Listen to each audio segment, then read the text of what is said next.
Sesaat lagi Anda akan menyaksikan Jelang Berbuka. Dipersembahkan oleh Sarung Al-Samsi. Bismillahirrahmanirrahim. Assalamualaikum warahmatullahi wabarakatuh. Subhanallah walhamdulillah wala ilaha illallah wallahu akbar.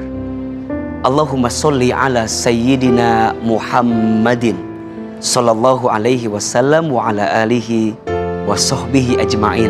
Amma ba'du.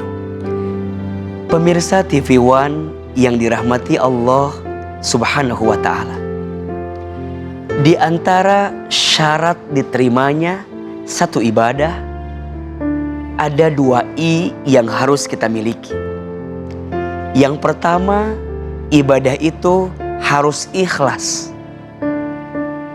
Yang kedua, ibadah itu harus ittiba, mengikuti apa yang dicontohkan oleh Rasulullah Muhammad Sallallahu Alaihi Wasallam. Maka mohon maaf, ibadah seseorang tidak akan diterima oleh Allah jika tidak memiliki 2 I ini. Jika tidak ikhlas dan jika tidak ittiba, mengikuti apa yang dicontohkan oleh baginda Muhammad Sallallahu Alaihi Wasallam. Maka ikhlas harus menjadi sesuatu yang kita hadirkan dalam hati di setiap amal yang kita lakukan. Allah Subhanahu wa ta'ala berfirman, a'udzubillahi minasyaitonirrajim, wa ma umiru illa liya'budullaha mukhlisina lahuddin. Dan tidaklah aku perintahkan satu perkara kecuali di dalamnya Allah akan terima amalnya selama dia menghadirkan keikhlasan di dalamnya. Ibadah kita harus karena Allah, di jalan Allah, untuk Allah. Inna sholati wa nusuki wa mahyaya wa mamati lillahi rabbil alamin. Sesungguhnya solatku, ibadahku, hidupku, matiku, semua urusanku hanya aku lakukan semata-mata untuk Allah Subhanahu wa ta'ala. Artinya, betapa besarnya sikap hati yang ikhlas ketika menjalani setiap amal ibadah. Ikhlas artinya bening. Ikhlas artinya suci. Ikhlas artinya bersih dari semua harapan, dari semua tujuan kepada makhluk yang dia hadirkan hanyalah semata-mata untuk Allah Subhanahu wa ta'ala. Setiap amal yang kita lakukan, setiap ibadah yang kita kerjakan harus ada tuntunannya dari Rasulullah Muhammad SAW agar setiap amal ibadah kita diterima oleh Allah Subhanahu wa ta'ala.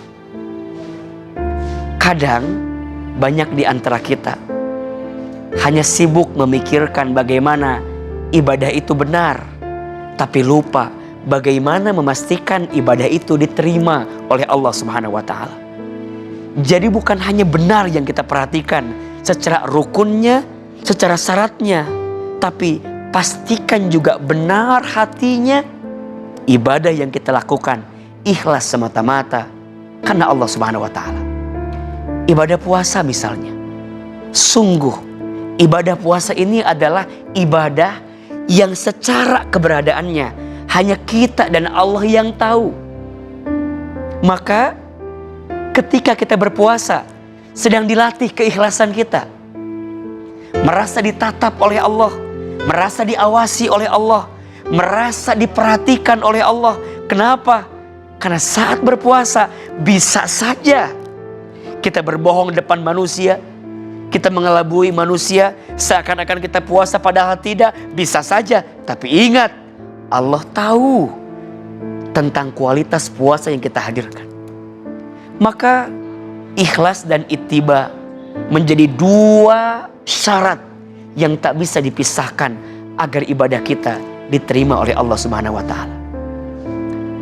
Jadikan setiap amal ibadah di bulan Ramadan ini kita hadirkan ikhlas di dalamnya, dan kita hadirkan ittiba, mengikuti apa yang dicontohkan oleh baginda Muhammad sallallahu alaihi wasallam.